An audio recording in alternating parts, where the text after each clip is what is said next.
Anime has changed forever. We got Demon Slayer giving us the best choreographed and animated fight in anime history, leaving the other studios with no other option but to suck Ufotable's dick until further notice.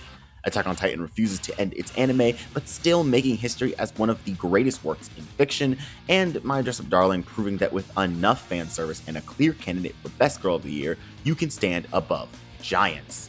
Now you see, 2022 is said to be the greatest year of anime ever, with some hyped up sequels, mangas, returning classics, and even some hidden gems. So with that being said, the season to kick off the year has to be amazing, right? Right? Wait a minute, when do all the shows everyone's excited for come out? Ah, shit.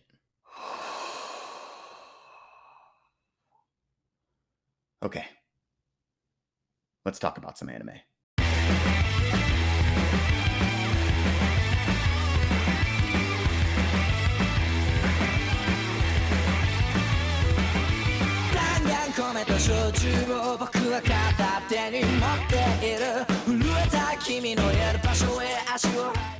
This season wasn't all bad. There are some sleeper hits and there are some sleepers. But one slice of life anime that aired this season that has no right to look as good as it does is Akebi's Sailor Uniform.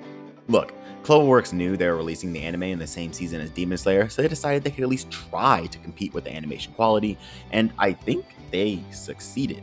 Because the amount of beautiful shots in this show is just balls to the walls. The premise of this show is a nice wholesome plot. Akebi, a girl who is attending a large school for the first time, just wants to make as many friends as possible. However, she misses the memo on the dress code and is the only one in a sailor uniform, hence the title of the show. And I know everyone is up in arms about this girl smelling her toenail clipper, but I was more taken aback by... It's just... Stop that. They needed to give weebs some reason to watch this show, but for those who look past the fan service and just want something more, this show is basically about a young girl who really wants to connect with the people around her, and it's a slice of life that will quite literally brighten your day. Also, the show's level of quality is so stunning, it's actual proof that anime can have the same quality, arguably better artwork than the manga. This is what Berserk fans deserve out of an anime adaptation.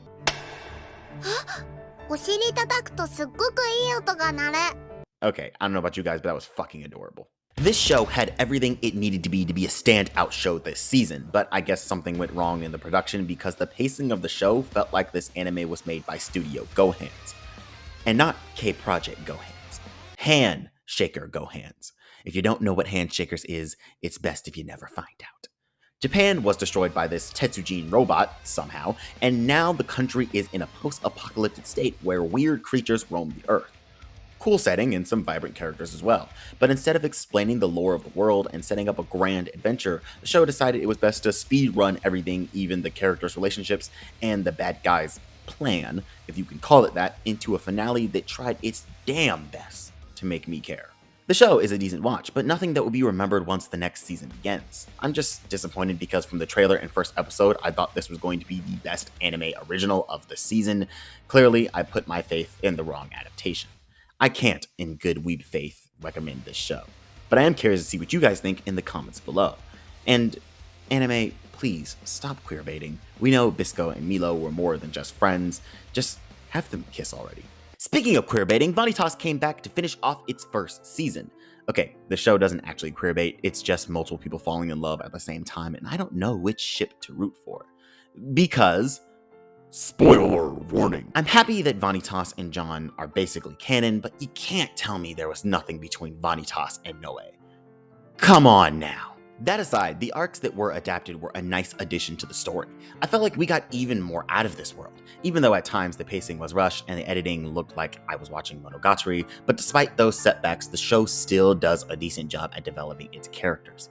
You really begin to feel the growth of the main cast, and it's nice that every adventure moves the greater plot forward, and there are barely any filler episodes. And finally, we get to learn about Vanitas' past.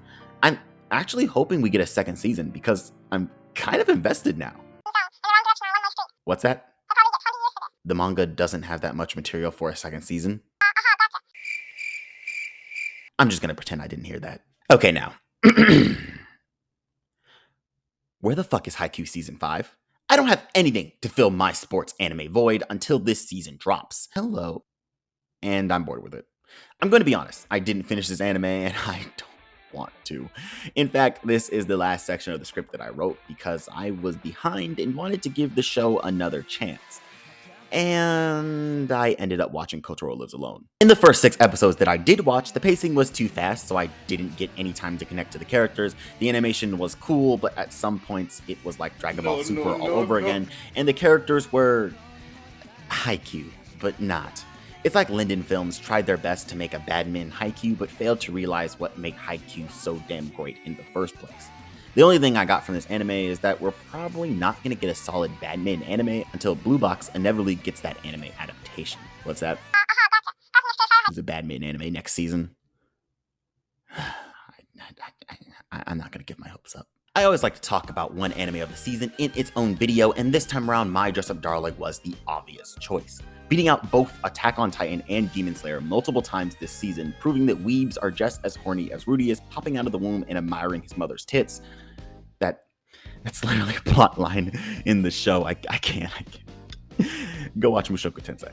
But My Dress Up Darling might just be the anime that revolutionizes the slice of life genre forever, because the genre finally took a step back, did a little self-reflection, and asked itself a very important question. Why don't we just make the shows hornier? What the hell? Listen, I'm not going to say much about this show because we have a whole video on it that you should definitely watch after this one. I'll tag it at the end. Just know that it's a good show with some good fan service too, and I'll leave it at that and see you guys who are interested in a further discussion in that video.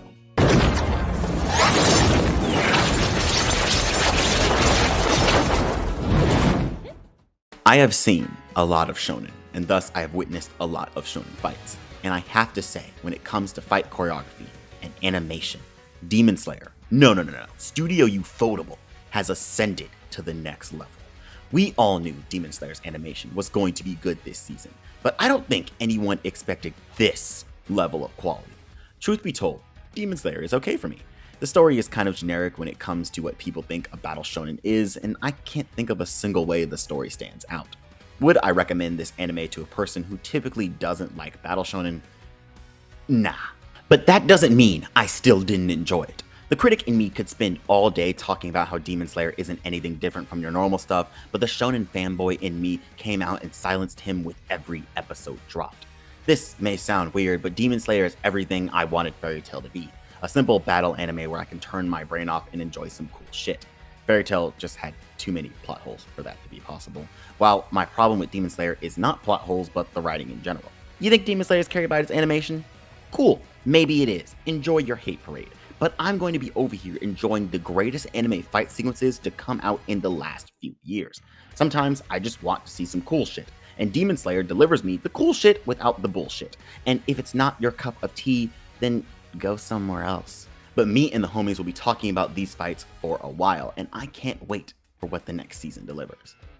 All in all, Demon Slayer's okay. 86 dropped the best finale of the year. And the year just started. That probably would have gone to Attack on Titan, but the show decided not to end.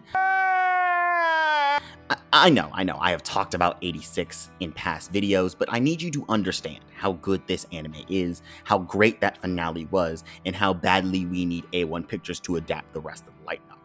If you like stories with psychological warfare sprinkled with massive amounts of racial commentary and the human experience, or basically any mecha show, Attack on Titan included, then 86 is about to be your next favorite binge.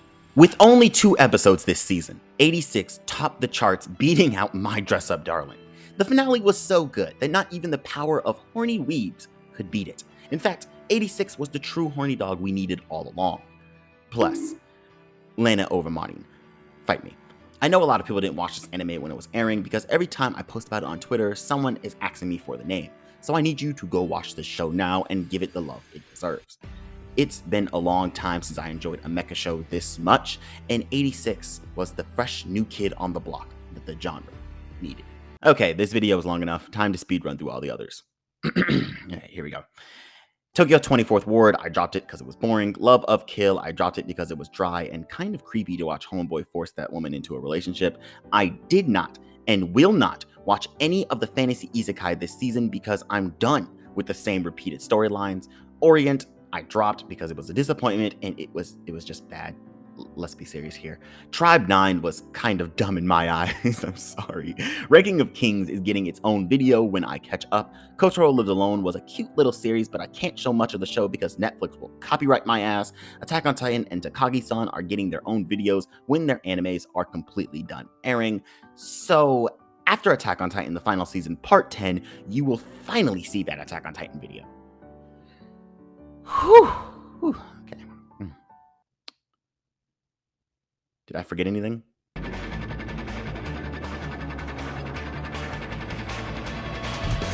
Nothing important. But that's all for me today, guys. I'm happy to be back from my 1 week break. Pete the hair, I told you it'd be out. And let's be honest here. Spring season already looks like it's going to be better than winter. Like 100 times better than winter. Hopefully I didn't just jinx the season.